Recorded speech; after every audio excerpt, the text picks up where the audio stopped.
সোনার পালঙ্কের ঘরে লিখে রেখেছিলেম নারে, যাও পাখি বলো তারে, সে যেন ভোলে না মরে।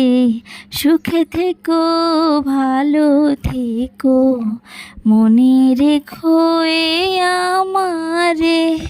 সোনার পালঙ্কের ঘরে লিখে রেখেছিলেম নারে, যাও পাখি বলো তারে, সে যেন ভোলে না মরে। সুখে থেকো ভালো থেকো, মনে রেখো এ আমারে।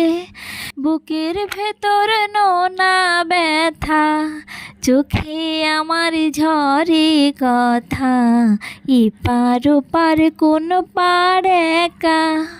বুকের ভেতর নোনা ব্যথা, চোখে আমার ঝরে কথা, এপার ওপার কোন পার একা।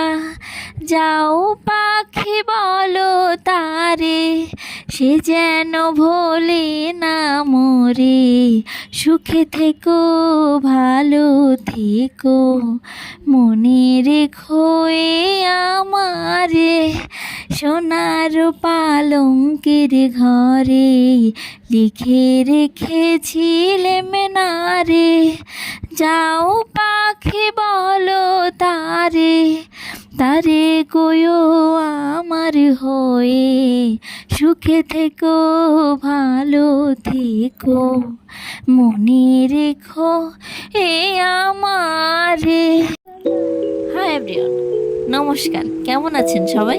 আজ করেছিলাম বরবটি ভাজি, দেবাত্রীর জন্য ডিম আর পাবদা মাছ একসাথে, আমাদের জন্য ডিম আর করলা বা দেশি উচ্ছের চচ্চড়ি। গরমে কিন্তু এটা খেতে বেশ ভালো লাগে, তিতাও কেন জানি এখন অনেকই কম লাগে। পেঁয়াজ, রসুন, টমেটো, কাঁচামরিচ, বরবটি, করলা, দেবাত্রীর জন্য বেগুন সব একসাথে একবারে কেটে নিয়েছি, তাহলে রান্না করতে কিন্তু অনেক সহজ হয়ে যায়। বেশি করে পেঁয়াজ দিয়ে আগে বরবটিগুলো এক পাশে ভেজে নিলাম, আর অন্য পাশে করলা চচ্চড়ি বানাবো। গরম তেলে অল্প কিছু সরিষা ফোড়ন দিয়ে একটু কুমড়া বড়িও কিন্তু দেব, তাহলে খেতে বেশ ভালো লাগে। একটা কুমড়া বড়ি দিয়ে অল্প একটু আলু দিয়ে করলাগুলো দিয়ে একটু ভালো করে লবণ হলুদ দিয়ে ভেজে নিলাম। ভেজে নিয়ে সিদ্ধ হওয়ার জন্য অল্প পরিমাণ জল দিলাম। জল দিয়ে সিদ্ধ হয়ে আসলে শেষে একটু সরিষা বাটা দিয়ে নামিয়ে নিলাম। আর আমরা করলাতে মরিচ দিই না, মরিচ দিলে নাকি তেতোটা বেশি মনে হয়। তারপর করলাম ডিম ভুনা, পেঁয়াজ রসুন দিয়ে তেলে জিরা, পেঁয়াজ রসুন একসাথে, টমেটো, কাঁচামরিচ একসাথে দিয়ে ডিম দিয়ে ডিমের ভুনা করে নিলাম। আর দেবাত্রীর জন্য ও পাবদা মাছে একটু কাটা কম থাকে, তাই ওটাই ভালো খায়। পাবদা মাছ আর ডিম একসাথেই করে দিলাম। বেগুন, টমেটো, আলু, বেশ কিছু সবজি দিয়ে পাবদা মাছটা ভেজে ডিম ভেজে নিয়ে সবজিটা সিদ্ধ হয়ে আসলে ডিম আর পাবদা মাছ দিয়ে ওর জন্য আলাদা করেই সবজিটা করে নিলাম। ও যখন ছোট থেকে ভাত খাওয়া শুরু করে সব সময় ওর জন্য আলাদা রান্না করতাম। ইদানিং আমাদেরটাই ওকে দিই, মাঝে মাঝে আলাদা করে করি। হয়ে গেল আজকের সব রান্না, খুব দ্রুতই কিন্তু রান্নাগুলো হয়ে গেছে।